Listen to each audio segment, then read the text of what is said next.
네, 안녕하세요. 815 가족 여러분. 네, KB증권의 김앤 민재기 팀장입니다. 자, 1월도 벌써 이제 마지막을 향해서 달려가고 있고, 다음 주는 1월 말과 2월 초가 이제 또 교차되는 그런 한 주입니다. 그래서 지난 한 주를 한번 정리를 해보고, 또 다음 주를 대비해보는 그러한 시간으로 오늘 또 주간 찐시황 우리 가족 여러분들과 함께 같이 해보도록 할게요. 자, 일단 지난 금요일 날 이제 또 몇 가지 나왔던 이슈들, 뉴스들을 정리해보고 우리가 월요일을 맞이하는 게 좋겠죠. 그리고 일요일 밤에 그런 부분들을 한번 여러분들께서 또 다시 한번 되새겨 보시는 것도 좋을 것 같습니다. 내일을 위해서. 자, 먼저 금요일 날 가장 좀 이슈가 됐던 부분들은 이미 제가 이제 수요일 날 우리 연휴 바로 직후에 말씀드렸습니다. 이번 주 금요일 날 미국 시간으로 이 지표가 발표가 됐는데, 이 지표가 생각했던 것보다 기대치보다 조금 완화돼서 나올 것으로 컨센서스가 형성이 되고 있다라는 말씀을 드렸고, 역시 예상했던 대로 그런 부분들이 나왔습니다. 자, 그래서 지금 헤드라인을 보시면 약간 그러한 내용들이 나와 있다라고 보시면 될 것 같고요. 자, 주요 인플레이션 관련된 지표들이 다시 조금 주춤하는 그런 모습을 보여주고 있습니다. 그러면서 연준의 금리 지금 결정을 앞두고 있잖아요, 그죠? 연준의 금리 인상 폭이 조금 축소되지 않겠냐, 요 기대감인 거죠, 지금. 그죠? 시장이 지금 생각했던 것보다 1월 달에 연초에 강하게 움직이고 있는 이유 중에 하나가 바로 이런 부분도 있습니다. 금리의 인상이 종료될 것 같은 그런 기대감, 그죠? 그게 이제 이벤트가 상반기에 있으니까 저는 상고하저가 될 가능성이 높다라고 우리 가족 여러분한테 계속 말씀을 드려왔습니다. 왜? 그 하반기에 금리가 더 이상 안 올라가고 이제 좀 멈출 것 같은 그 기대감이 언제 반영이 되겠어요? 하반기가 아니라 상반기에 그 기대감이 반영이 되기 때문에 주식은 그런 기대감으로 먼저 움직이는 성격을 가지고 있잖아요, 그죠? 그래서 지금 상고하저, 뭐 하저는 모르겠고 어쨌든 상고는 맞죠. 생각했던 것보다 시장이 지금 꽤 괜찮게 글로벌 증시가 움직이고 있습니다. 그 이유 중에 하나가 바로 이 부분이 있는 것 같아요. 연준의 금리 인상폭 축소의 가능성이 높아지는 데이터가 또 나왔습니다. 자, 근원 개인 소비 지출 지수가 4.4% 올랐는데, 이걸로 인해서 연준의 속도 조절은 확실시 되지 않겠냐라는 거고요. 또 하나는 개인들의 소비 지출 지수도 12개월 만에 최소폭으로, 이게 중요하죠. 최소폭으로 상승했다. 뭐 그런 내용들이 있습니다. 그러니까 이제 1년 전에 비해서 5% 정도, 1년 전에 비해서 5% 정도 상승하면서 연준의 목표 뭐 이런 부분들을 여전히 좀 상회를 하고 있긴 한데, 연준의 목표를 정도 상회하고 있긴 한데, 뭐 금요일 날 나왔던 지표들이 모두 2021년 말 이후로 가장 소폭의 상승을 보여주면서 시장의 기대치를 좀 끌어올렸다라고 보시면 될 것 같습니다. 자, 그래서 이제 오늘의 지금 금요일 날, 그러니까 금요일 밤에 미국 시간으로 금요일 날 나왔던 이 지표들은 최악의 인플레이션으로 인해서 연준의 공격적인 금리 인상이 계속해서 나타났었잖아요, 그죠? 아주 큰 폭으로 뭐 자이언트 스텝이니 뭐 빅 스텝이니 우리가 평소에 듣지도 못했던 그러한 용어들이 작년 한 해 우리 많이 들었잖아요, 그죠? 자이언트 스텝이니 뭐 베이비 스텝이니 빅 스텝이니 뭐 많이 나왔는데, 연준의 이러한 공격적인 금리 인상이 경제 전반에 어느 정도 영향을 주면서 최악의 시기는 지나가고 있다라는 분위기가 형성이 되고 있다라는 겁니다. 자, 그 내용을 한번 보실까요? 네, 보시면 가장 선호하는 물가지표라고 합니다. 연준에서 페드라고 부르죠. 연준에서 가장 선호하는 물가지표도 급등세가 어떻게 꺾이는 모습을 보이고 있다. 방금 말씀드렸던 그러한 내용이고, 15개월 만에 최소폭의 상승을 기록했다라는 겁니다. 자, PC 가격 지수는 최근 6개월간 꾸준히 둔화되는 이런 추세를 보이고 있다라는 거예요. 그래서 변동성이 높은 코어죠, 코어. 근원 PC 가격 지수도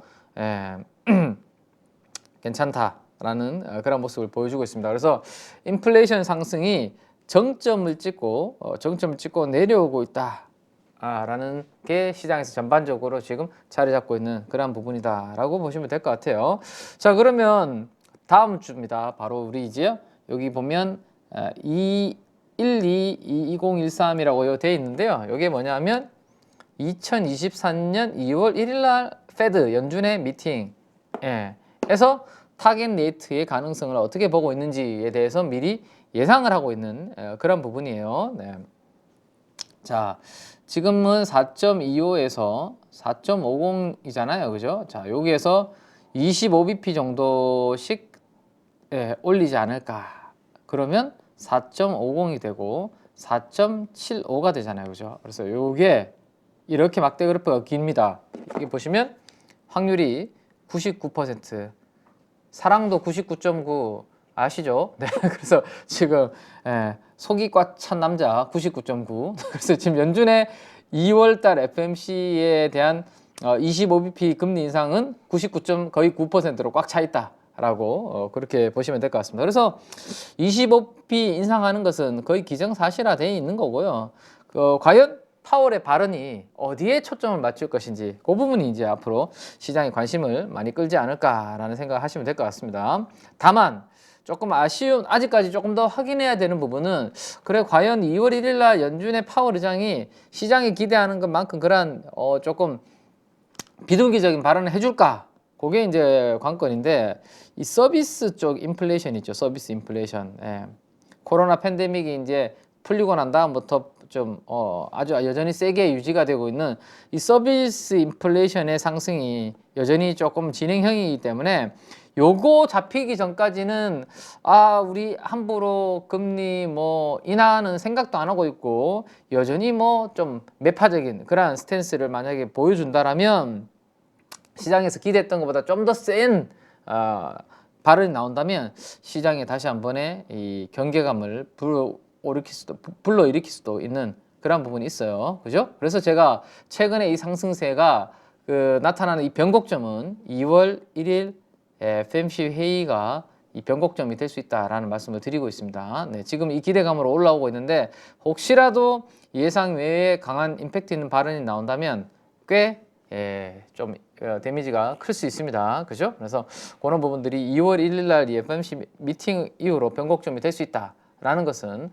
혹시나 알아둬야 된다. 그래서 제가 이제 최근에 우리 8.15 가족 여러분들한테 말씀드리는 내용들은 좀 많이 묵었다 아이가, 그죠? 많이 먹었던 종목들, 수익이 많이 난 연초의 종목들에 대해서는 일부 적당히 좀 챙겨두는 것도 나쁘지 않은 전략이다라는 말씀을 드린 이유가 혹시 모르는 그런 부분 때문에 말씀드리는 겁니다. 그렇다고 해서 뭐 지금 시장이 무조건 2월 1일부로 다 꺾일 거니까 주식 팔고 떠나라, 이거 아닙니다. 오해하시면 안 되고요. 네. 자, 상대적으로 많이 오른 거를 줄여서 좀 안 오른 거 편안한 쪽으로 일부 옮겨두는 게 괜찮다라는 이야기를 드리는 겁니다. 네. 자, 그 다음에 이제 다음 내용을 한번 보시면, 우리가 주로 이제 저도 이제 가방에 제가 백팩을 저는 메고 다니는데 가방에다가 저는 이제 지갑을 넣어놓고 다니는데요. 이게 공인인데 함부로 제가 가방 속에 제 지갑이 있다라고 이야기를 해도 되는 건지 모르겠습니다. 노출되면 타켓이 되는 거 아니에요? 이거 범죄. 네, 아무튼 저는 가방에다가 지갑을 넣어놓고 다니는데 그 지갑을 열어보면 지폐는 거의 없습니다. 그리고 명함 지갑은 항상 제가 주머니에 넣어 다니고 있는데 그 명함 지갑 안에 카드가 2개를 가지고 있습니다. 그러니까 지폐는 평소에 거의 사용을 하지 않고 카드를 가지고 저는 이제 사용을 하고 있거든요. 그래서 이 카드의 사용 내역이라든지 카드의 이 동향을 보면 소비의 어느 정도의 패턴을 볼 수 있다. 그러니까 경기가 좋은지 경기가 조금 침체의 시그널이 보이는지 이런 부분들에 대한 좀 대략적인 윤곽을 잡을 수 있는 그런 부분들이 있다라고 볼 수 있을 것 같아요. 그죠? 카드의 사용이 많이 예를 들어서 증가한다. 우리가 지폐를 대부분 많이 안 쓰니까 카드 사용이 늘어나면 이거는 생각했던 것보다 경기 침체가 아니라 소비가 많이 나타나고 있는데, 이렇게 해석을 할 수 있다라는 거죠. 그죠? 자, 아메리칸 익스프레스의 CEO께서 그러한 이야기를 하셨네요. 그죠? 우리는 아직 경기 침체의 시그널을 보고 있지 않다라고 이야기를 했습니다. 그러니까 최근에 이 카드가 지출되는 것들을 보면 아직까지 그런 시그널은 많이 느껴지지 않는다라는 이야기를 하는 거고요. 특히나 어느 쪽이 강하냐면 제가 지난해 한번 그런 이야기 드렸던 것 같은데 무슨 이야기 드렸냐면 여행을 갈 때 해외여행을 예를 들어 간다고 봤을 때 항공이나 이런 것들을 끊을 때 요게 뭐 1, 20만 원 하지 않잖아요. 그죠? 뭐 예를 들어서 유럽 여행 같으면 뭐 200만 원, 뭐 비행기 값도 100만 원, 200만 원 이렇게 하잖아요. 그죠? 그러면 그거를 우리가 현금으로 주로 결제하지 않는다라는 거죠. 뭘 가지고 결제합니까? 결국은 이것도 우리가 카드로 보통은 결제하는 경우가 많습니다. 그죠? 그래서 이 카드 회사들의 최근에 이 코멘트들을 보면 TN이라는 표현을 많이 쓰는데요. TN이. 예, TN이. 이게 뭐냐 하면 T가 트래블입니다. 트래블은 여행을 이야기하는 거죠. 트래블. 그 다음에 N expense입니다. 그러니까 여행 관련된 비용, 여행 쪽에 쓰는 비용을 T&E 스펜딩이라고 보통 표현을 하는데 이게 정말 세다라는 거죠. 카드 쪽 동향을 보니까. 그래서 저도 이제 어제 제가 저희 부서의 가장 나이가 젊은 직원이 20대 중반인데 뭐 물론 해외여행은 아닌데 2월 달에 목요일 금요일 이렇게 휴가 써가지고 토요일 일요일까지 붙여서 휴가 간다길래 야 이거 주말 붙여서 휴가 쓰네 조금 얄밉네 뭐 이런 이야기 뭐 꼰대처럼 그죠? 그런 이야기를 저도 이제 농담 삼아 했는데 어쨌든 많은 분들이 해외여행도 그러시고 가까운 일본도 그렇고 제가 이제 공항철도를 마국나루여서 저희가 마국나루에서 공항철도로 이렇게 타고 제가 이동을 해보면 마국나루가 저기 공항에서 인천에서도 오고 서울에서도 이렇게 막 다니잖아요. 그죠? 그래서 저는 눈이 뭐 물론 이제 스마트폰으로 정보를 볼 때도 있지만 과연 그 공항철도를 이용하는 분들이 뭘 들고 있는지도 저는 항상 좀 보고 있거든요. 왜냐하면 여행객들이 꽤 많이 이용하는 철도이기 때문에 이번 목요일이죠. 네, 제가 이번 목요일 날 밤에 관찰했던 부분은 아주 여행 가방 우리 이거 끌고 다니는 캐리어죠. 캐리어 가방이 있고 그 위에 봉지로 이렇게 박스를 이렇게 담아놓은 봉지가 있었는데 투명하다 보니까 다 비치더라고요. 근데 그 박스에 무슨 말이 적혀있냐면 일본 말이 다 적혀있더군요. 일본에 여행 갔다 오신 분들이 그 설 연휴 해가서 붙여서 갔다 오신 분들이 많구나. 대부분 보니까 일본 글자 적혀 있는 분들 박스 이렇게 뭐 먹는 건지는 모르겠지만 어쨌든 그런 것들 많이 사서 오셨더라고요. 네, 그래서 그런 것들을 가지고 볼 수 있는데 어쨌든 여행 수요가 꽤 아직까지는 강한 것 같아요. 그러니까 팬데믹 때문에 3년 동안 여행을 안 다니신 분들, 여행을 못 다니신 분들이 그 폭발적인 그런 수요가 아직은 좀 있는 것 같고요, 그죠? 그 신용카드의 그런 동향들이 최근에 조금 나오고 있는 것 같고, 그 다음에 우리 뭐 지난번에도 이런 이야기 할 때 제가 말씀드렸던 게 인터파크라든지 그죠? 그런 사이트를 통해서 우리가 보통 예약하거나 결제를 하기 때문에 그쪽도 같이 뭐 좋아지는 그런 경향이 있다라는 거 말씀드렸죠. 그래서 앞으로 이런 부분들은 계속 좀 체크를 해야 되지 않을까 싶습니다.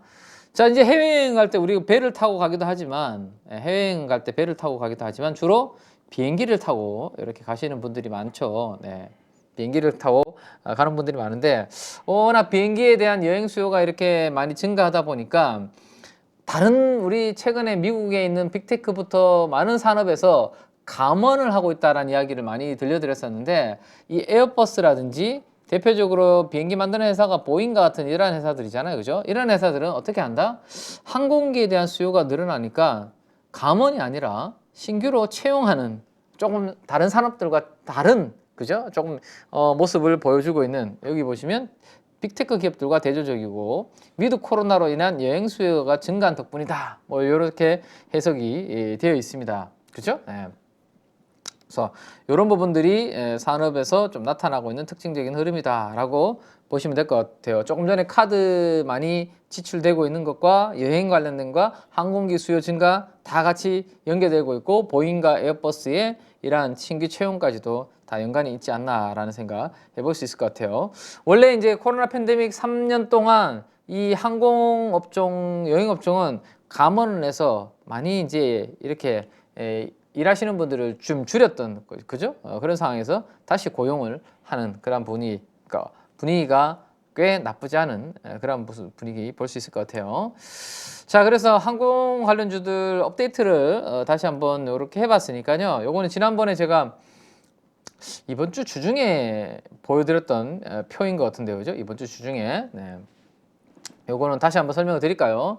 자, 원래 이제 1월 4주 정도 지났습니다. 그래서 아직 연간으로 해봤자 1월 달 정도 상금액이라고 볼 수 있을 것 같아요, 그죠? 1월 달에 기관들이 매수한 금액의 누적이라고 보시면 됩니다. 요거는 누적. 네. 누적. 네. 자, 기관들이 1월 달에 얼마나 샀는지, 그 다음에 외국인들이 1월 달에 얼마나 샀는지, 연간이니까 아직 1월밖에 안 됐으니까. 네. 보면 기관과 외국인들이 많이 들어온 종목들이 주가가 최근에 많이 오르고 있네요. 그죠? 특히나 제가 종목의 탄력에 영향을 주는 것은 기관의 매수세다라고 말씀드립니다. 그래서 항상 제가 기관 매수 관련된 것들을 먼저 체크를 하고 그 다음 외국인들을 이렇게 보는 경향도 있거든요. 보시면 기관들이 어쨌든 많이 산 종목, 에어부산 같은 경우 특히 금요일 기준으로 보니까 연초 대비해서 무려 64%나 올랐네요. 와, 뭐 대단합니다. 그죠? 네. 그리고 작년부터 많이 오른 종목은 TA 항공이 작년에도 많이 올랐는데 하반기에 여전히 연초 대비해서도 30% 추가적으로 가깝게 또 올라가고 있고, 자, 이렇게 좀 많이 올라가고 있는데 52주 최고가 대비해서 최근에 금요일 날 종가의 괴리는 이 정도로 아직 벌어져 있다. 그래서 가장 많이 괴리가 벌어져 있는 회사가 원래는 에어부산이 많이 벌어져 있었는데 이번 주에도 에어부산이 강하게 올라오면서 아시아나항공이 1년 동안의 최고가 대비해서 괴리가 가장 많이 벌어져 있는 종목이고 그 다음이 에어부산, 뭐 이렇게 보시면 됩니다. 그 다음에 PBR 기준으로 가장 낮은 종목은 역시 한국공항. 예. 근데 지금 항공주들이 뭐 PBR로 이렇게 막 움직이는 그런 분위기는 아니에요. 그냥 센티로 움직이는 거죠. 조금 전에 앞에 봤던 이런 내용들, 그죠? 이 뉴스. 이기 때문에 막 항공 수요가 증가하지 않겠냐라는 기대감으로 먼저 막 지금 움직이는 거잖아요.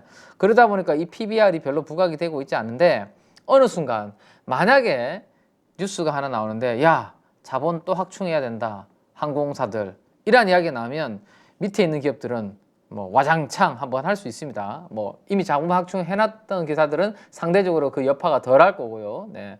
그럴 때 이제 오히려 좀 두각을 보일 수 있는 회사는 그나마 PBR 대비해서 자산가치 대비해서 저평가되어 있는 기업인데 평소에는 이 기업에 대해서 별로 관심을 안 보이는 그러한 좀 소외되어 있는 성격이 있다 정도 말씀드렸으니까 그렇게 한번 이 표는 참고를 해보시면 될 것 같습니다. 자, 그 다음 이제 반도체 쪽에 뉴스가 하나 나와서 네, 요건 업데이트를 우리 또 반도체는 중요한 섹터잖아요, 그죠? 한번 해보면 자, 일본과 네덜란드가 미국하고 짝짝꿍을 한다는 이야기입니다. 어디에 짝짝꿍을 하는 거냐? 중국 쪽으로 네, 뭘 안 준다? 결국에는 첨단 기술을 못하게 첨단 기술에 대해서 중국 쪽으로 이렇게 가는 부분 접근을 막기 위해서 미국이 가장 선두에 서서 움직이고 있는데 여기에 일본과 네덜란드가 동참을 한다라는 그러한 내용이다라고 보시면 될 것 같아요. 그래서 조만간에 중국 회사들한테 공급할 수 있는 장비를 제한하는 그러한 내용에 대해서 발표를 하겠다라는 최종 협상 중이다라는 그런 내용이다라고 보시면 될 것 같아요. 그래서 이게 보시면 제가 뉴스를 링크를 딱 걸어놨으니까 하주 여러분들도 한번 보시면 되는데 뭐 거의 일본과 네덜란드가 미국이 주도하는 대중국 반도체 수출 규제에 동참하는 것이 확실시된다라는 내용이 나오고 있고 네. 지금 보시면 어떤 거를 하느냐라고 보시면 블룸버그에서 나온 내용인데 네덜란드 ASML과 일본의 니콘이 중국의 노광 장비 수출을 중단할 것으로 예상된다라고 붙이고 있습니다. 자, 그러면 노광 장비는 뭐냐? 우리 옛날에 다 공부 다 했던 내용입니다. 자, 노광 장비는 반도체 원판에 웨이퍼 원판이라고 생각하시면 됩니다. 빛을 쏴서 회로를 새기는 그죠? 적외선을 쏴서 좀 회로를 이렇게 그리는 장비다. 특히 회로 선폭을 7나노 이하로 줄이는 초미세 공정을 수행할 수 있는 극자외선 EUV죠. 네, EUV 익스트림입니다. 울트라 익스트림 극자외선입니다. 노광 장비는 전 세계에서 유일하게 ASML만 판매하고 있다. 그래서 이거를 가면 안 된다라는 이야기죠. 그래서 이 부분을 계속 하려고 하는데 여기에 일본과 저기 네덜란드가 동참하는 그런 내용들로 이야기가 나오고 있습니다.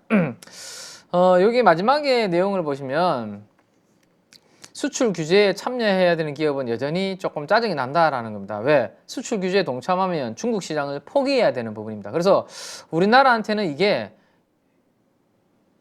위기인과 동시에 기회가 될 수 있는 그런 부분들이 될 수 있을 것 같아요. 그죠? 일본과 네덜란드 기업으로 만약에 국한을 해버린다면 일본과 네덜란드 기업에서 할 수 있는 못하는 것들을 우리가 조금 일부 할 수 있는 장비 회사가 있다면 거기서는 뭐 그 위기가 기회가 될 수 있는 기업들이 있겠죠. 그죠? 네. 자, 그 다음에 중국 시장을 포기할 뿐만 아니라 중국이 기술 자립에 나설 위험이 있기 때문이다. 뭐 이런 이야기했고 ASML의 CEO는 반도체 장비를 구할 수 없다면 중국은 스스로 개발할 것이다. 이거는 무서운 이야기죠. 네, 시간은 걸리겠지만 결국 개발에 성공할 거다. 이게 해버리면 이제 진짜 뭐 아무 메리트가 없죠. 근데 우리도 지금 네덜란드 ASML이 만드는 EUV의 장비, 극자외선 장비를 만드는 회사가 없습니다. 그렇기 때문에 쉽지는 않을 것 같은데요. 네, 앞으로 그 행보는 봐야 되겠죠. 자, 그래서 최근에 제가 이제 보여드렸던 뉴스 몇 가지를 더 이제 가져가 봤는데, 자, 이걸 한번 보시면, 그러니까 ASML은 갑이죠, 갑. 그죠? 그러니까, 원래는 장비 회사들이 이제는 그 반도체 메이커 회사들한테 조금 쩔쩔매야 되는 입장인데 ASML만큼은 혼자 독점으로 만들다 보니까 뭐 삼성전자도 줄 서고 하이닉스는 줄 저 뒤에 서 있고 TSMC가 가장 앞단에 서 있고 막 줄 서서 받으려고 서로 웃돈 줘가면서 지분 투자도 하면서 막 그렇게 하고 있습니다. 그러다 보니까 최근에 반도체 겨울이 와도 끄떡없었다. 역대 최고 분기 실적 냈다라는 거 제가 수요일 날 말씀드렸고, 그 다음에 이 리소그래피가 바로 노광이라고 생각하시면 됩니다. 노광, 노광 공정 장비, 매출이 올라간다. 뭐 그런 내용인데, 자, 이것 때문에 제가 수요일 날 뭐라고 말씀드렸냐면 개장 전 방송에서 요렇게 실적이 잘 나오니까 중국에 대해서 또 지금의 제재를 그대로 유지할 수도 있고 아니면 추가적으로 중국 쪽으로 장비 못하도록 더 규제가 심해질 수도 있겠구나. 그런 내용들도 나올 수도 있다라는 말씀드렸는데 때마침 금요일 밤에 그런 내용들이 지금 나온 겁니다. 그래서 반도체 쪽에는 지금 전쟁이다 라고 보시면 될 것 같습니다. 그래서 지금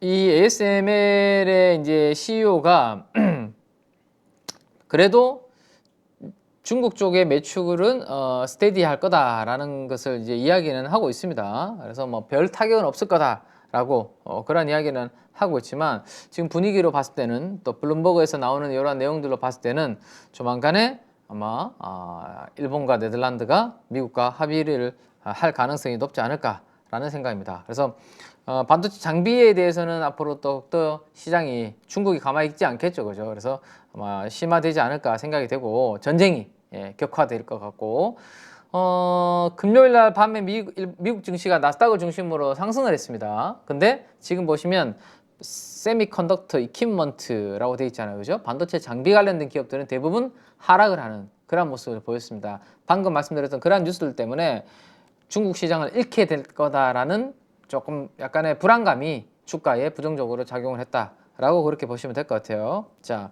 ASML이 2.4%, 어플라이드 머티리얼즈가 2.7%, 램 리서치가 3%, KLA가 7% 가깝게 이렇게 다 빠져버리는 모습입니다. 그래서 과연 우리나라한테는 이게 위기가 될지 기회가 될지 앞으로 우리나라 기업들 반도체 장비 기업들의 행보를 잘 또 체크를 해야 되지 않을까 싶네요. 자, 그래서 오늘은 뭐 인플레가 조금 둔화된다라는 이야기, 그 다음에 항공업계, 그 다음에 반도체 장비업계 관련된 내용까지 이렇게 한번 살펴봤으니까 그 부분 한번 체크를 하시면 되겠습니다.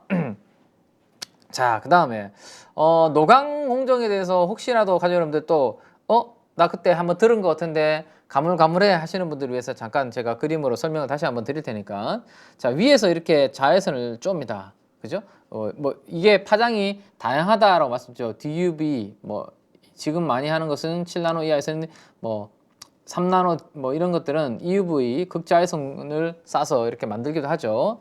자, 그래서 마스크가 있고 마스크에 지금 보시면 이 가는 선들이 이렇게 다 그려져 있잖아요. 이게 회로입니다, 회로. 네. 그래서 빛을 쫙 쬐면 이렇게 렌즈를 통과하고 웨이퍼 위에다가 산화막을 이렇게 입히는데요. 싹 입혀놓고 거기에다가 포토레지스트라는 강광액을 도포를 합니다. 그러면 빛을 위에서 쪼면 회로와 관련돼서 이렇게 그려지게 되고 그 부분을 제외하고 나머지를 벗겨내는 그런 부분들로 진행이 된다라고 생각을 하시면 될 것 같아요. 네. 그래서 노광 공정은 다시 한번 말씀드리지만 웨이퍼에 반도체 회로의 라인을 그리는 작업이다 라고 보시면 될 것 같습니다. 그 라인은 마스크에다가 이미 그려져 있고 그거를 빛을 통과시키면서 이렇게 만든다 정도로 그냥 쉽게 뭐 사실 더 자세하게 기술적으로 설명을 드릴 수도 있는데 뭐 굳이 네.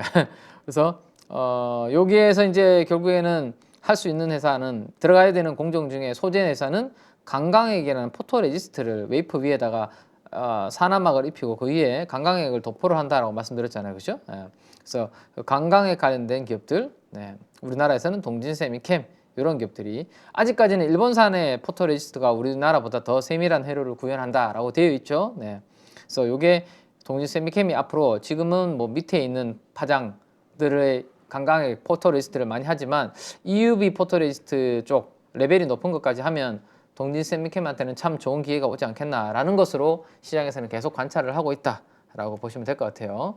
그래서 이제 오래간만에 동진세미캠 업데이트를 한번 해보니까 뭐 그렇게 강한 수급이 최근에 들어오고 있는 상황은 아닙니다. 자, 일단 뭐 상업펀드도 그냥 고만고만 연기금이 많이 팔다가 약간 들어오고 있는 모습이 좀 특징적이고 그죠? 투신이 살짝 또 들어오고 있네요. 그래서 연기금과 투신 쪽에서 수급이 약간 들어오면서 기관들이 매수세가 약간 살아나는 모습. 외국인들은 뭐 그냥 관망 네, 그런 모습이네요. 그죠? 네. 자, 그렇다 보니까 주가가 아직까지는 여기 200일선을 돌파하지 못하고 그 아래서 200일선을 저항으로 맞고 자, 항상 말씀드리죠. 200일선 밑에 있을 때 주가는 업황이 그 회사가 속해 있는 지금 시황이 별로 안 좋다라는 것을 알려준다. 200일선이 우하향할 때도 그렇고 그죠? 그래서 주가가 200일선 아래 있을 때는 올라오면 거기가 부딪히는 저항이 된다라는 말씀드렸고 아직까지는 돌파를 못하고 있는 그런 상황입니다. 강한 수급이 들어오려면 뭔가 모멘텀이 들어와야 되겠죠, 그죠? 뭐 EUV의 핵심 뭐 강강의 포토레지스트를 뭐 개발했다든지 그게 적용이 많이 된다든지 그래서 수익이 많이 는 회사 실적이 좋아진다든지 뭐 그런 모멘텀이 발현이 되면 아니면 이 회사가 신성장 산업을 하고 있는 2차 전지 쪽에서의 뭔가 모멘텀이 나오든지 그죠? 그러면 200일선을 수급과 함께 강하게 양봉으로 뚫어주는 모습이 나타나야 될 것 같은데 아직은 그런 모습은 아니고 최근에 어쨌든 삼성전자 하이닉스가 주가가 좀 바닥을 잡으면서 조금씩 이렇게 회복하는 정도의 흐름 정도로 보시면 될 것 같아요. 자, 그 다음에 이제 또 반도체 쪽에서 관심 있는 게 그래도 봐야 되는 것 중에 하나는 여전히 원익 QNC, 동진세미캠과 함께 원익 QNC 같은 이런 것들도 있죠. 자, 사모펀드가 많이 팔다가 11월, 12월, 1월부터 서서히 조금씩 늘려가고 있네요. 네. 연기금에서는 별로 아직은 관심 없고 투신도 많이 팔았다가 이제 겨우 고개를 살짝 드는 모습. 그래서 전체적으로 기관들은 별 변화가 없다. 포지션. 외국인들도 그냥 관망. 네. 원익 QNC도 아직까지 특징적인 수급의 흐름은 보이지 않는다. 그러다 보니까 지금 보세요. 네. 200일선 올라가면 부딪히고 여전히 200일선이 옆으로 횡보하는 모습, 그 밑에서 주가는 움직이는 모습. 그래서 요 반도체 소부장 쪽으로 좀 더 임팩트가 강하게 나오는 부분이 살아나야 강한 수급과 함께 여기를 돌파하는 그러한 그림이 되지 않을까 싶어요. 그죠? 그래서 여전히 관찰은 해야 되는 주요 종목 오늘은 뭐 흐름만 간단하게 한번 체크를 해봤으니까요. 그렇게 한번 보시기 바랍니다. 자, 그 다음에 우리나라 이제 국내 쪽으로 한번 들어가서 다음 주도주가 어디가 될 건가 이런 부분들을 우리가 계속 고민이잖아요, 그죠? 우리 주식하는 이유가 뭐예요? 다음 주는 제가 텐베거 티를 하나 입고 와볼까요? 저 티를 여러 개 맞춰놓은 게 있는데 텐베거를 찾아서 뭐 이렇게 새겨놓은 티도 제가 하나 만들어 놓은 게 있습니다. 꼭 한번 재밌게 한번 입어볼까 싶은데 네, 가족 여러분들 웃으시라고. 네, 자, 아무튼 우리가 주식 투자를 하는 이유가 뭐죠? 돈을 벌려고 하는 거잖아요, 그죠? 돈도 뭐 용돈 벌려고 하는 분들도 있겠지만 그래도 내가 살면서 한번 튀기고 싶은 욕망이 다 있지 않습니까? 욕구. 예. 그래서 주도 테마, 주도주 사는 게 항상 우리 꿈이고 그 주도 섹터 내에서도 대장주를 사는 게 항상 우리 투자자들의 꿈입니다. 그래서 이번에 이제 연초부터 AI, 로봇, 뭐 리오프닝 이런 테마들이 매우 강하게 움직였는데 과연 그 다음은 어디로 갈까? 이게 이제 우리 고민이잖아요. 그죠? 예. 그리고 최근에 시장의 고민은 생각했던 것보다 연초에 2200선에서 지금 2500까지 이렇게 시장이 빵 세게 올라오니까 좋기도 하면서도 조금 이거는 아닌데 내가 생각했던 게 아닌데 라고 약간 불편한 생각을 가지시는 분들도 분명히 있을 것으로 생각됩니다. 왜? 다들 2022년도 하반기에 2023년에는 엄청난 경기 침체가 올 거야 라고 많은 분들이 생각을 했기 때문에 예. 지금 한번 보세요. 외국인들은 어떻게 하고 있나요? 무려 연초부터 7조 원을 사고 있습니다. 그죠? 그럼 반대로 샀으면 누군가는 팔았으니까 저렇게 샀을 거 아니에요. 그죠? 예. 개인 투자들 조금 이따가 그래프를 보겠지만 개인 투자들이 7조 원을 팔았어요. 예. 왜? 경기가 너무 안 좋다고 다들 비관론으로 다 안 좋은 이야기 떠드니까 유튜브 틀어도 다 안 좋은 이야기만 하고 신문을 봐도 경기 침체 온다고 그러고 그죠? 그러니까 개인 투자분들은 미리 다 올라올 때마다 판 게 아닌가 라는 생각입니다. 근데 외국인들은 최근에 3일 동안에 연휴 이후에 한번 보세요. 8천억, 뭐 7,600억, 8천억, 1조 가깝게 더욱더 매일 강하게 사고 있는 모습 특징적이죠. 금요일날 개장 전 방송에서 대표님께서 저한테 질문하셨던 거 혹시 가족 여러분들 기억나십니까? 인텔이 시간에서 빠지는데 가족 여러분들이 많이 걱정하시는데 외국인들이 또 뭐 파는 거 아니냐 걱정하시는데 어떻게 생각하시냐 마지막 질문이었습니다. 제 개장 전 방송에 금요일날 그때 제가 뭐라고 말씀드렸죠? 달러가 100일을 깨고 지금 달러 인덱스가 내려오고 있는데 외국인들의 매수세가 인텔과 관계없이 멈출 것 같지 않다. 계속 유입이 될 것 같다 라는 이야기 드렸는데 최근 들어서 가장 강한 매수세가 금요일날 유입이 됐습니다. 그죠? 자, 우리 시장에서 누군가는 팔아야지만 누군가는 매수를 하기 때문에 뭐 이게 어쩔 수 없는 손바뀜이라고 하지만 개인 투자들이 최근에 가장 많이 산 종목은 뭔지 아세요, 가족 여러분들? 안타깝게도 하나 보여드릴까요? 안타깝게도 우리 가족 여러분들 중에서도 계실지도 모르겠지만 인버스입니다. 코덱스 아이고. 코덱스 인버스 한번 볼까요? 자 보세요. 자 빨간색으로 누가 지금 연초부터 다 도배를 하고 있는지 개인 투자들이 아이고 금요일에도 330만 주를 인버스 ETF를 사셨네요. 그 다음에 그 전날은 더 많이 샀네요. 530만 주. 개인 투자들이 연초부터 어디에 다 베팅을 한 거예요 지금? 1개월로 해볼까요? 2천만 주를 샀습니다. 2천만 주. 개인 투자들이 인버스 ETF를 1개월 동안 누적으로 2천만 주를 샀다. 근데 1개월 동안 주가가 어떻게 됐습니까? 올라갔잖아요. 인버스는 어떻게 베팅을 하는 거죠? 하락할 때 베팅을 하는데 지수가 올라가니까 인버스가 어떻게 됐나요? 박살이 나버린 거죠. 박살이. 그래서 인버스에 베팅한 투자분들이 참 많이 힘들 수 있는 그런 부분이고 이게 연초부터 경기가 안 좋다라는 이야기들이 계속 하니까 이렇게 만들어진 거죠. 12% 정도 지금 손실이 발생을 하고 있는 고점 대비해서는 그래서 실적이 부진할 거다 뭐 이런 이야기들도 마찬가지입니다. 그래서 그런 부분들 때문에 아마 인버스에 베팅하신 분들이 많지 않을 거라 생각이 됩니다. 근데 오히려 삼성전자 같은 경우 바닥을 찍었을 때 이벤트가 뭐가 있었죠? 여기 바닥 찍고 이거 턴할 때 오히려 이때가 실적이 부진하다는 내용이 나왔을 때입니다. 1월 초에 그죠? 자 1월 6일 날 실적 부진 발표가 나왔잖아요. 안 좋은 그때부터 오히려 사람들은 이해를 못할 정도로 아니 실적이 그렇게 더 안 좋게 나왔는데 대부분의 종목들이 그때 이후로 지금 다 올라가고 있는 그림이잖아요. 그죠? 그래서 참 주식시장의 선반영이라는 게 참 무섭다라는 것을 느끼게 되는 그런 부분이다라고 말씀드릴 수 있을 것 같아요. 그래서 우리나라의 그 산업의 시총 상위 종목들을 쭉 브레이크다운을 한번 해보시면 이거 한번 보여드릴까요? 잠깐 시가총액 상위 종목들 시가총액 상위 정도로 보시면 자, 코스피 한번 볼까요? 네, 어떤 업종이 많이 있냐? 자, 삼성전자, LG에너지솔루션 뭐예요? 다 IT, 2차 전지, 그 다음에 현대차, 자동차, 그죠? 예, 포스코홀딩스, 철강, 뭐예요? 다 이게 경기에 민감한 산업들입니다. 다. 그래서 경기 민감 산업들은 경기에 후행하지 않고 경기에 선행하는 성격이 있다 보니까 실적이 안 좋게 발표됐지만 아니 앞으로 더 나빠지지 않는다라는 것이 생기면 먼저 주가는 이렇게 안 좋은 실적이 발표되면 바닥을 찍고 올라가는 그런 부분들이 만들어지고 있기 때문에 자, 나는 분명히 시장은 안 좋게 봤는데 왜 올라가지? 내가 맞고 시장은 틀렸어라고 생각할 게 아니라 그죠? 저 시장에 아이고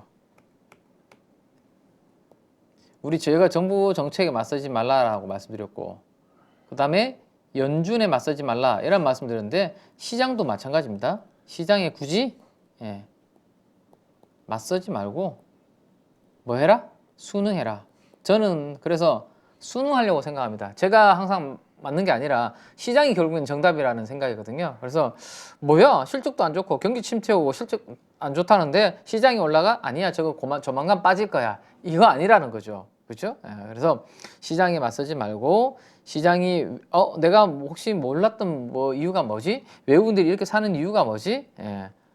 그런 부분들을 생각을 하고 순응하는 대응하는 자세가 필요하지 않나라는 부분입니다.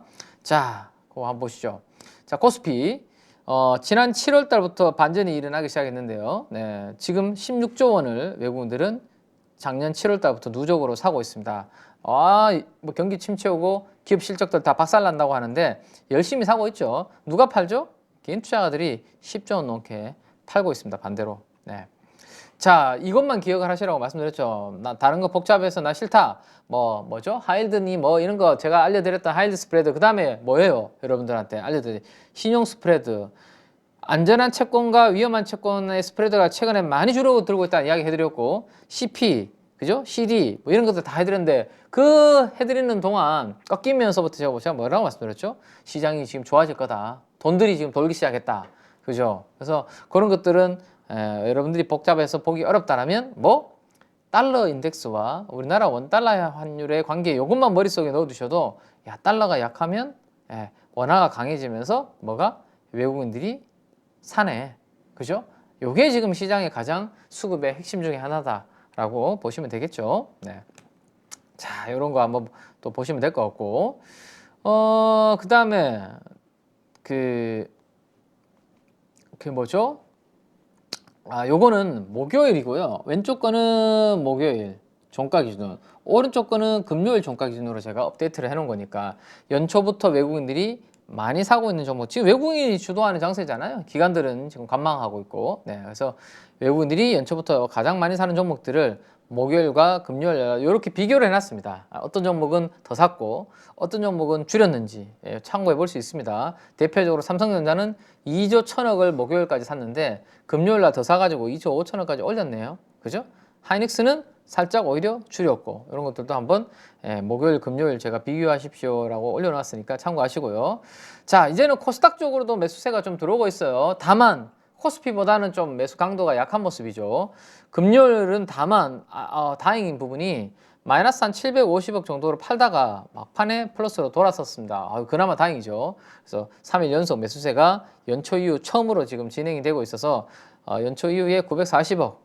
뭐 코스피에 비하면 뭐 거의 보잘것 없지만 외국인들이 팔지만 않아도 나쁘지 않다라는 거 생각을 하시면 될 것 같고, 자, 그 다음부터인데 그러면 코스피에서 개인들이 7조 원을 팔았다라고 말씀드렸는데 최근에 이 3일 동안은 무려 3조 원을 또 팔았어요. 집중적으로. 와. 자, 그러면 제가 말씀드리는 거는 과연 요 돈들이 어디를 향해서 갈 것인가? 저는 이게 앞으로 개별 종목 테마의 핵심이 되지 않을까 싶습니다. 3조 원을 팔아놨는데 그 3조 원이 가는 방향, 가는 쪽, 거기가 아마 테마, 새로운 또 주도 테마가 될 가능성 있지 않을까. 네, 뭐 소테마가 될 수도 있을 거고요. 어쨌든 개인들이 어디 쪽으로 가는지 그 부분을 한번 우리가 잘 좀 봐야 되지 않을까 싶은데, 자, 일단은 제가 생각하는 첫 번째 뭐 여러 가지 테마들이 있겠지만 저는 이제 이렇게 생각한다라고 저희 이제 KB증권의 저희 프라임클럽 가족분들한테 이렇게 이제 주중에 보내드린 내용이 있거든요. 네. 한번 보시면 1조를 판 개인이 향할 다음 주도 테마라고 해서 제가 이제 녹음으로 보내드린 거고, 이 카카오 알림톡으로 이렇게 보내드렸는데 그 내용을 한번 보시면, 일단은 저는 새로운 주도 테마 중에 하나가 우주항공 쪽을 한번 보고 있습니다. 우주항공. 오늘은 그래서 우주, 그 다음에 위성이죠. 우주항공 위성. 이쪽을 오늘은 이야기를 잠깐 좀 드리도록 할게요. 네. 자, 이게 뭐 학생인지 모르겠지만 누군가 이렇게 하늘로 올라가는 로켓의 그림을 그리고 있고, 2023년 우주와 우주항공 위성 관련된 산업이 올해 비상을 하지 않을까, 뭐 그런 기대감을 그림으로 이렇게 그리고 있는 것 같습니다. 그래서 한번 설명을 드려보죠. 자, 그러니까 AI 로봇이 쉽게 꺾이지는 않을 텐데 거기에 어디로 가는지 한번 보자라는 거죠.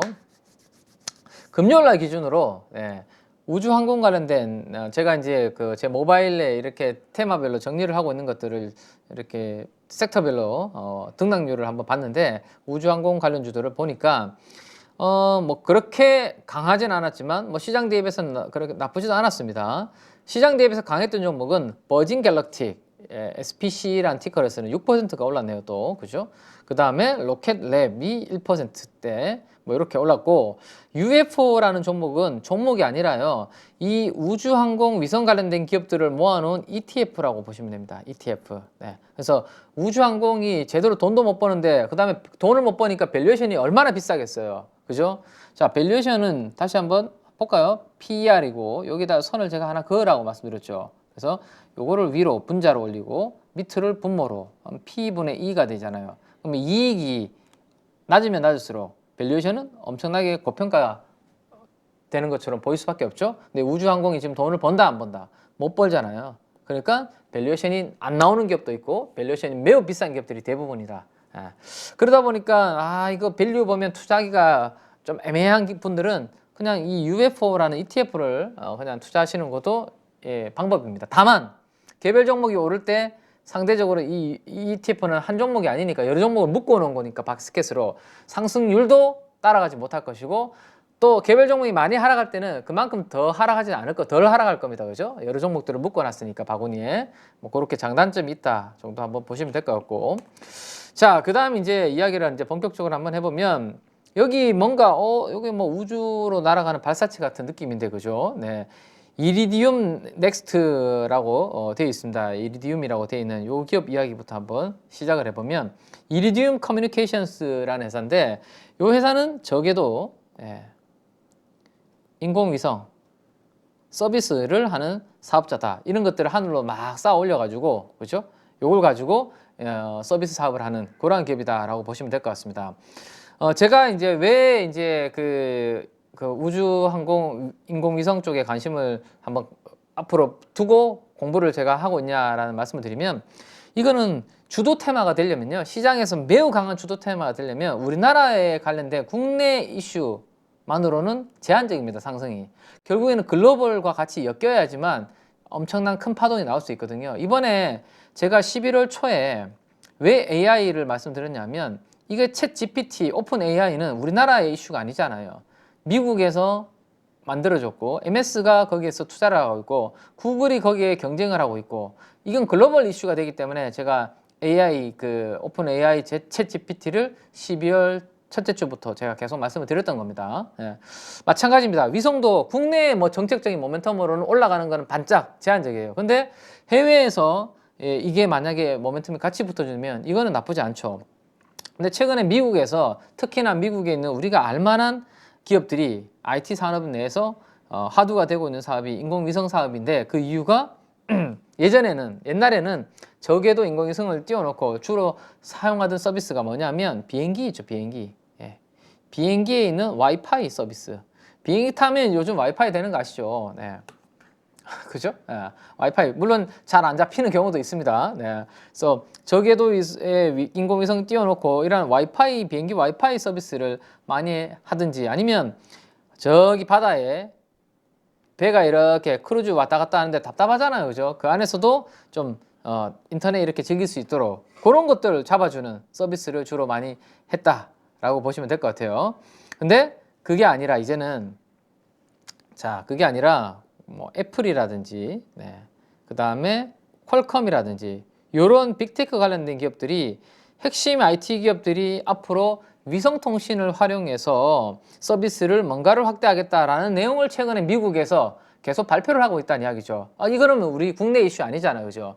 IT 신이라고 제가 말씀드렸던 애플이 뭔가 위성통신 관련해서 사업을 확대하겠다는 이야기를 하고 있고, 스마트폰에 들어간 통신용 칩 세계 글로벌 넘버 원인 회사도 마찬가지 이야기를 하고 있으니 이거는 글로벌적인 이슈가 만들어지고 있다라는 그런 부분입니다. 근데 이제 애플은 우리 애플 유저분들은 이미 아시겠지만 애플은 위성통신 서비스를 이미 사용을 하고 있습니다. 그 긴급통화라는 부분.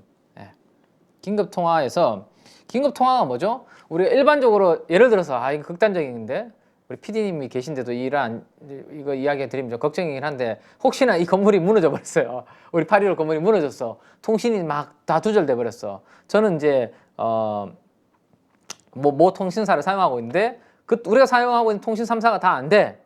그럴 때 우리가 할 수 있는 게 긴급 통화잖아요, 그죠? 그러한 긴급 통화 같은 것들을 애플이 사용을 하고 있다라는 거죠. 그래서 지금까지는 그러한 긴급 통화라든지 긴급 문자라든지 그런 쪽으로서 주로 사용을 했는데 거기에서 벗어나서 그 영역에서 벗어나서 더 많은 쪽으로 서비스를 활용을 하겠다라는 이야기가 있습니다. 그래서 애플은 그래서 누구랑 손잡냐 하면 글로벌 스타라는 업체가 있습니다. 글로벌 스타한테 야 너희들 파트너십 우리가 맺고 앞으로 너희들 그 위성통신의 대부분의 그 캐판을 우리가 대부분 사용할 거니까 무조건 많이 인공위성 쏴라 늘려라 라는 이야기를 요구를 하고 있다라는 거죠. 그 다음에 퀄컴 볼까요? 퀄컴?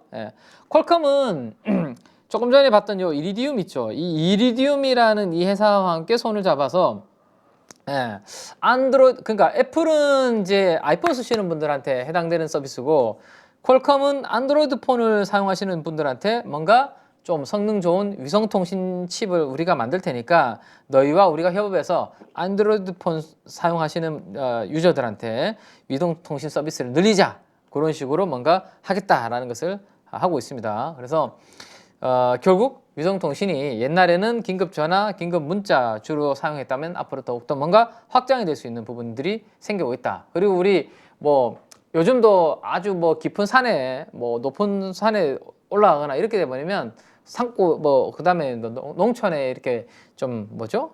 아무튼 통신이 이제 많이 안 깔려 있는 촘촘하게 이렇게 안 깔려 있는 곳으로 가게 되면 주파수가 통신이 안 잡히는 데가 많잖아요, 그죠? 근데 그런 부분들도 다 이제 원활하게 될 수 있는 그런 부분도 할 수 있겠죠. 자, 그래서 위성통신이라는 이런 부분들이 점점 좀 중요해지고 있는 분위기고, 일론 머스크라든지 머스크 대표적으로 스페이스X의 머스크, 그 다음에 또 누구죠? 아마존. 아마존에서도 위성 계속 쏘아 올리고 있잖아요. 지금 돈 안 되지만, 그죠? 많이 쏘고 있는 상황입니다. 자, 그 다음에 요 회사 하나 보시겠어요? 요거 한번 보시죠. 사진이 뭐냐면 뭔가 연기가 막 일어나고 있고, 연기가 일어난 곳 쪽 주위를 보니까 뭔가 폐허 같은 느낌이 보이네요, 그죠? 보시면 이게 뭐냐면 위성 서비스 기업 중에 맥사 테크놀로지라는 회사가 있습니다. 이거 상장 회사입니다. 이 맥사 테크놀로지가 공개한 이제 사진인데 4월 9일 작년입니다. 22년 4월 9일이면 한참 러시아 우크라이나 전쟁이 막 시작해서 심각했던 우크라이나 동부의 마리우폴의 상황을 위성에서 찍은 그 부분을 보여주는 겁니다.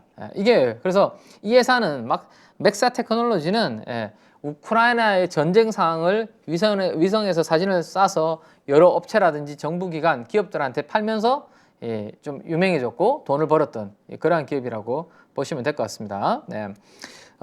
그래서 이걸 보면서 야, 전쟁이 앞으로 어떻게 흘러간다, 요거 보면서 어떻게 우리가 대응하면 되겠네, 이런 전략도 세울 수 있다 보니까 참 중요한 자료로서 활용이 되고 있는 거예요.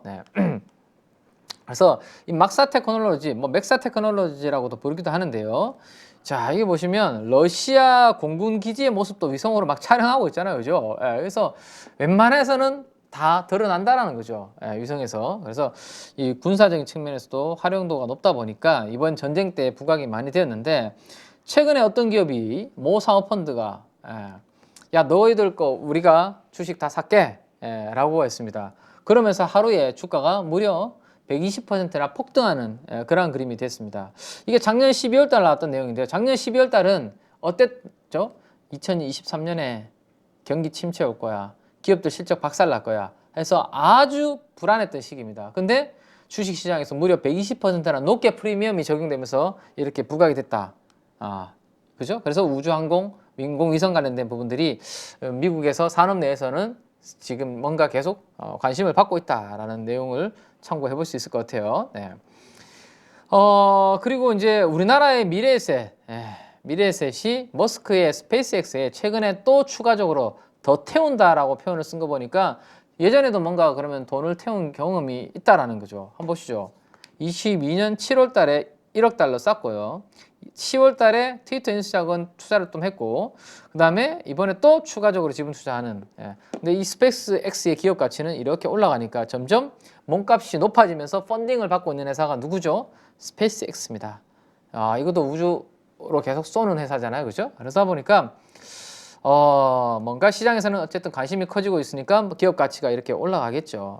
여기에 우리가 원래 내년 주목을 좀 해볼 필요가 있지 않을까. 하지만 조금 전에도 제가 말씀드렸지만 PER과 PSR이 PSR 숫자가, 그러니까 이익이 없는 기업, 요 어닝이잖아요. 이익이 없는 기업을 우리가 밸류에이션을 할 때 요 매출을 가지고 합니다. 그래서 PSR로 하죠. 근데 이 회사들은 아직까지 매출도 그렇게 많이 있는 기업들 아니다 보니까 상대적으로 당연히 밸류에이션은 대부분이 비싸다라는 것은 깔고 가셔야 돼요. 그래서 진짜 밸류에이션이 나오는 회사들이 몇 개 안 된다 라는 거 보시면 됩니다. 그리고 최근에 나왔던 내용 중에 하나가 우리나라의 이제 빅뱅의 탑 있죠. 탑. 이분도 내년에, 그러니까 올해죠. 올해 달여행 가는 리스트에 선발됐다라는 그런 내용들도 작년에 또 12월 달에 또 이슈가 되기도 했습니다. 점점점 그래도 옛날에는 그냥 꿈만 꾸고 그냥 테스트만 하는 산업이었는데, 그죠? 지금은 뭔가 약간 현실화되는 그런 그림들이 지금 나타나고 있다는 거죠. 이분이 이제 그 중간에 핵심에 있는 분이고, 자, 여기로 한번 보시면, 이게 이제 버진 갤럭틱의 주가 흐름입니다. 자, 저점과 저점을 이렇게 연결한 추세선, 그 다음에 거기에 평행해서 이렇게 선을 이렇게 그어져 있는데, 거기를 지난 금요일이죠. 지난 금요일 날 돌파해버리는 그런 모습이 나타났습니다. 그죠? 그리고 특징적인 흐름 중에 하나는, 자, 이렇게 추세선을 일단 돌파하는 모습이 나왔고 6% 상승하면서, 자, 요거는 제가 KB증권 저희 회사 HTS로 제가 캡처를 한 건데, 요거 한번 보시면, 최근에 테슬라 케이스에서 제가 기술적인 부분으로 말씀드렸던 부분이 이 버진 갤럭틱에 또 나타나고 있어요. 아주 가파르게 이렇게 하락을 하잖아요. 그죠? 이 하락이든지 상승이든지 그 추세의 강도를 보여주는 게 ADX라는 보조지표가 있다라는 말씀을 드렸고, 매우 강한 하락의 추세 강도를 보여주고 있죠. 근데 딱 꺾였잖아요. 그죠? 딱 꺾이는 시점부터 바닥 잡고 지금 올라오고 있는데, 자, 이게 30 이상으로 이게 올라가면서 유지가 되고 있죠. 그리고 최근에 이렇게 하락했던 구간을 돌파해서 아주 거래량 수반한 부분들을 돌파해서 지금 종가격으로 살짝 올려놨습니다. 물론 200일선에서 이렇게 조금 부딪히긴 했어요. 자, 이 버진 갤럭틱이 최근에 주가가 이렇게 올라가는 이유는 뭐예요, 여러분들? 실제 민간인들한테, 그러니까 저 같은 이러한 일반인들한테 돈을 받고 이제 뭔가 파는 우주로 가는 상용 서비스를 언제부터? EQ부터 시작을 하겠다 라는 이야기를, 변화가 없다 라는 이야기를 하면서 이때 주가를 다시 회복하는 그런 모습들이 나타나고 있는 거예요. 그래서 자, 버진 갤럭틱이 그렇게 주도주로서 일단은 가장 먼저 움직이고 있는데, 200일선을 언제 돌파하는지 그 부분이 이제 관건이 되겠죠. 그 관련된 기사 제가 링크 걸어 놓은 건데, 요거 마우스 오른쪽 클릭해서 여러분들도 쉽게 이렇게 번역해서 보시면 됩니다. 자, 여기 보시면 버진 갤럭틱이 연초부터 엄청 주가가 많이 올랐는데 13일 연속 상승했는데 지난 수요일 날 12% 폭락했는데 시장에서 관심 있는 게 뭐지?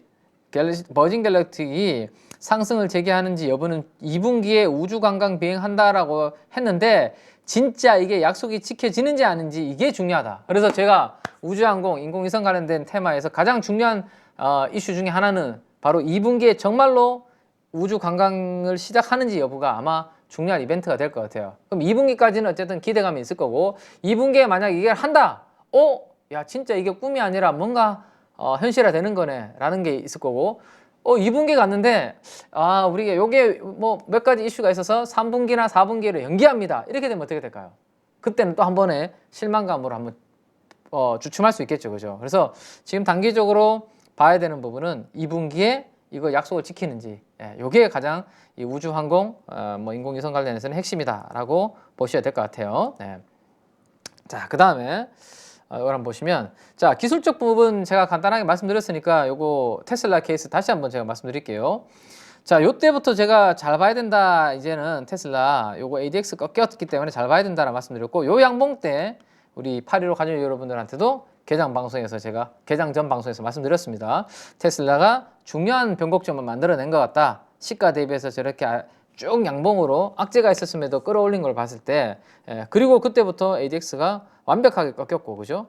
자 지금은 제가 금요일 날 대표님께서 아니 이 도지형 캔들 만들어서 좀 불안한 것 같은데 라고 저한테 지난 금요일 날 질문을 주셨죠. 근데 제가 뭐라고 말씀드렸죠? 아니 제가 보는 것은 추가적으로 상승할 가능성이 좀 높아 보이는데요 라고 말씀을 드렸던 이유가 ADX가 30 이상에서 아주 강한 추세 상승 추세를 만들면서 올라오고 있기 때문에 쉽게 꺾이지 않을 것 같다라는 말씀을 그래서 드렸었죠.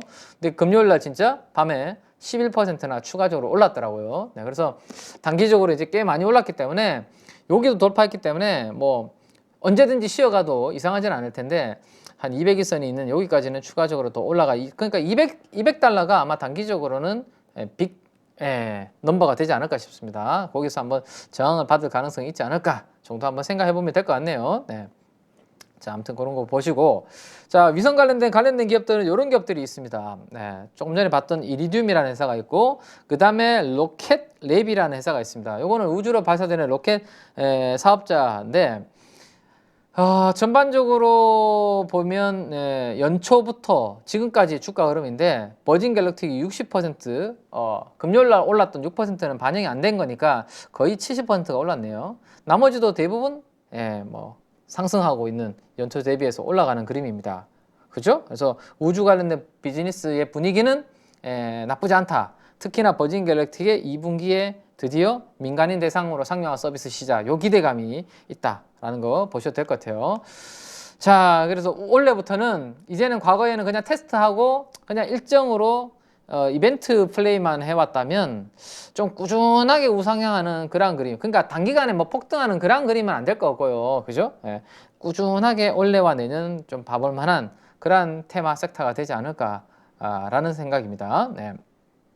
그러니까 이제 뿐만이 아니라 실제 사업을 이제 제대로 시작할 거야라는 그런 느낌을 줄 수 있는 원년이 올해가 되지 않을까라는 겁니다. 그래서 뭐 단기적으로 뭐 폭등하다 이런 건 아니고요. 제가 봤을 때는 이런 이벤트가 있으니까 2분기에 혹시라도 AI와 로봇 쪽에서 빠져나온 자금들이 뭐 우주나 인공위성 쪽으로 자금이 좀 옮겨갈 수 있는 그런 가능성도 좀 충분히 있지 않을까라는 생각이고 얘네들을 어쨌든 여러분들께서 미국 쪽에서의 관련 주도의 움직임을 계속 체크를 하셔야 되고 만약에 미국 쪽의 움직임들이 나타난다면 우리나라에 관련된 기업들 있죠. 하드웨어 관련된 기업들 뭐 하나 시스템 그다음에 뭐 인텔리안테크 그다음에 세트랙 아이, AP 위성 이런 기업들이 있습니다. 그런 기업들이 미국에 관련된 기업들이 움직임에 따라서 어떻게 되는지 관전 포인트로서 좀 보실 필요가 있지 않을까라는 겁니다. 그래서 지금 단기는 아니지만 어쨌든 돈들이 이쪽으로도 또 이동하고 여기에서 어떤 새로운 모멘텀이 좀 나오는지 올해 계속 체크를 좀 해볼 필요가 있다라는 거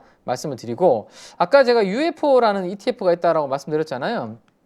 그죠? 요거 제일 밑에 있는 겁니다. 상승률이 제일 작죠? 왜?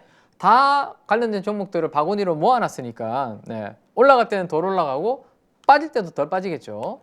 또 어떤 종목들을 편입해 있는지 여러분들께서 다 보실 수 있는데 아까 글로벌스타 제가 이야기 드렸죠. F라고 손잡은 글로벌스타가 6% 비중으로 들어가 있고 이리디움도 6% 들어가 있네요. 로켓랩도 들어가 있고 조금 전에 봤던 기업들이 여기에 대부분 다 들어가 있습니다. 이 UFO라는 ETF에. 그래서 UFO라는 ETF도 모니터링을 한번 하나를 하면 나머지 종목들의 추이도 버진 갤럭틱도 한 4% 들어가 있네요. 그죠? 네, 이렇게 보시면 되지 않을까 싶네요. 그래서 자, 일단은 최근에 AI, 로봇 이런 것들에 대해서는 저는 지난 1월 26일 날 우리 개장 방송에서 제가 말씀드렸던 것처럼 좀 분노의 매수세가 뜨겁게 들어올 때, 과열될 때가 좀 나눠서 챙기자라는 말씀을 우리 8.15 모니터에도 드렸고, 저희 KB증권의 프라임클럽 가족분들한테도 제가 새벽에 녹음으로도 그다음에 카카오 알림톡으로도 좀 남겨드렸거든요. 그래서 변동성은 좀 많이 올랐고 위에서 이렇게 변동성이 좀 있을 것 같아요. 왔다 갔다. 그래서 초보자분들이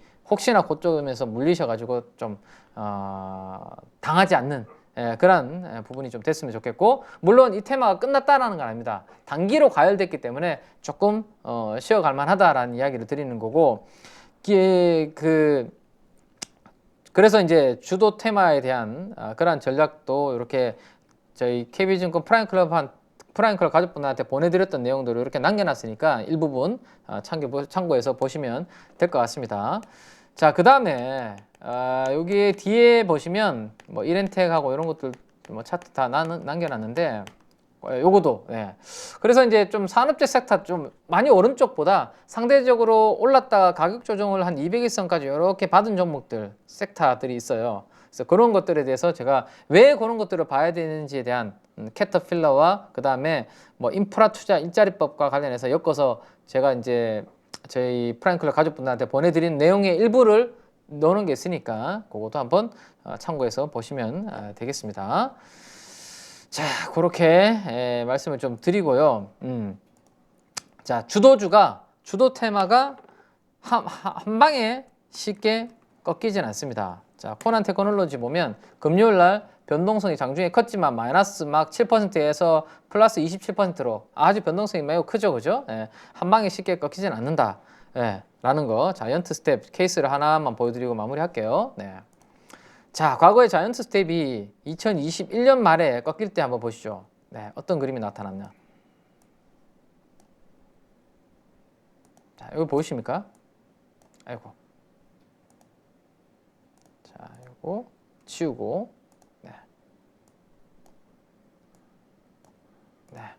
보이시죠? 자, 자이언트 스텝이 이게 시가총 1조까지 메타버스라는 새로운 없던 게 생기면서 난리가 났었죠. 그죠? 주가가 쫙 땡겼습니다. 좀 땡기고 난 다음에 꺾일 때 흐름이 어떻게 만들어졌나요? 한 방에 꺾이지 않았죠. 내려가다가 올렸다가 다시 이렇게 꺾였습니다. 즉 쌍봉을 만들면서 꺾이는 경우가 많고, 고점에서 나타나는 특징은 거래량을 수반하면서 아래 위로 꼬리를 길게 다는 특성들이 있습니다. 그죠? 그래서 이런 것들이 나타날 때가 조금 내가 줄 때 일정 부분은 좀 챙겨야 되는 그런 시그널이니까 앞으로 AI와 로봇 쪽에서도 이런 부분들이 나타나면 가족 여러분들 기술적으로 잘 좀 체크를 하셨으면 좋겠습니다. 아시겠죠? 자, 1월이 이렇게 또 가고 있는데 1월 달에 생각보다 AI와 로봇, 뭐 리오프닝 쪽에 잘 편성하신 분들은 좀 괜찮은 수익이 났을 거고, 그렇게 못하신 분들은 좀 불편하고 아쉬운 그런 한 달이었을 텐데요. 자, 이제는 다음 주는 이제 2월이 또 새롭게 시작됩니다. 2월 한 달 동안 가족 여러분들이 시장에서 소외되지 않도록 제가 또 열심히 밀착해서 도와드리도록 그렇게 할게요. 자, 남은 또 일요일 밤 꿀잠 주무시고요. 저는 내일 개장 전 방송에서 다시 인사드리도록 하겠습니다. 지금까지 KB증권의 키맨 민재기 팀장이었습니다. 감사합니다. 누구나 1시간 안에 200개 종목에서 좋은 종목을 고를 수 있는 그런 능력을 배양할 수 있도록 제가 도와드리려고 그렇게 하고 있습니다.